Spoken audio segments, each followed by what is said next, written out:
Hello guys, हम पढ़ रहे थे सेल के ऑर्गेनेलिस के बारे में।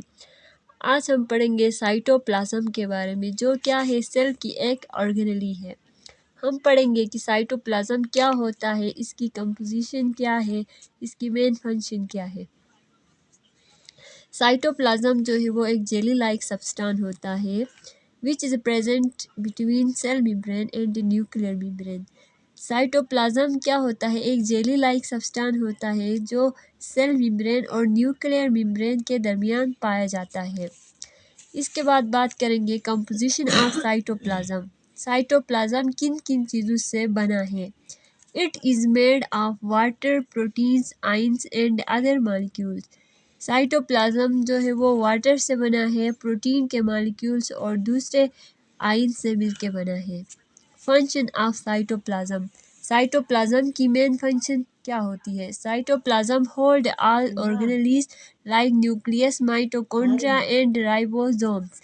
साइटोप्लाज्म जो है ऑर्गेनेल्स को जोड़े रखता है, जैसे कि हमारे पास न्यूक्लियस है, माइटोकॉन्ड्रिया है एंड राइबोसोम्स होते हैं, उनको आपस में जोड़े रखता है क्योंकि ये एक जेली लाइक सब्सटेंस है। जैसे जेली मॉलिक्यूल्स को अपने साथ अटैच करके रखती है, इसी तरह से ये क्या करता है, माइटोकॉन्ड्रिया, न्यूक्लियस एंड राइबोसोम्स जो दूसरे ऑर्गेनेल्स हैं उनको अपने साथ बाइंड करके रखता है और एक दूसरे के साथ भी बाइंड करके रखता है।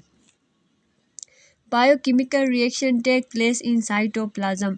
इसके बाद इसकी दूसरी फंक्शन है बायोकेमिकल रिएक्शन साइटोप्लाज्म के अंदर होती हैं, जैसे कि glycolysis and also occur important cellular process such as protein synthesis and metabolism.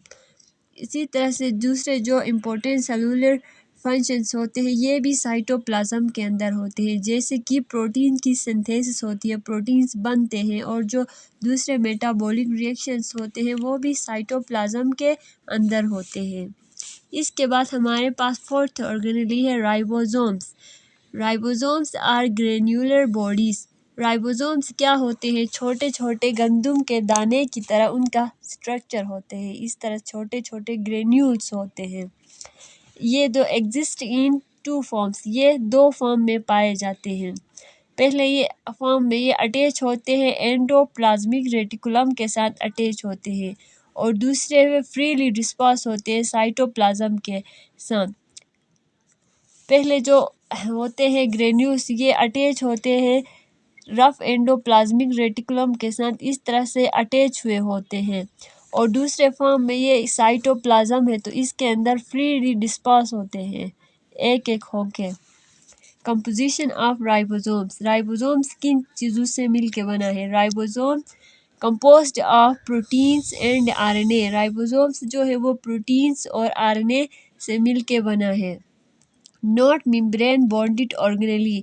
Ribosome के इर्द गिर्द कोई मेम्ब्रेन नहीं होती है। Present in both prokaryotic and eukaryotes. Ribosomes जो होते हैं प्रोकैरियोट्स के अंदर भी पाए जाते हैं और यूकैरियोट्स के अंदर भी पाए जाते हैं। कंपोज्ड ऑफ टू सब यूनिट्स, लार्ज सब यूनिट एंड ए स्मॉल सब यूनिट। राइबोसोम्स जो होते हैं दो सब यूनिट से मिलके बने हुए हैं, एक है लार्ज सब यूनिट एंड दूसरा है स्मॉलर सब unit. Function site for protein synthesis. Ribosomes क्या करवाते हैं? प्रोटीन की सिंथेसिस करवाते हैं। इसके अंदर वो amino acids, small amino acids एक दूसरे के साथ ज्वाइन होते हैं और आगे जाके प्रोटीन्स की सिंथेसिस होती है, उनके अंदर प्रोटीन्स बनते हैं।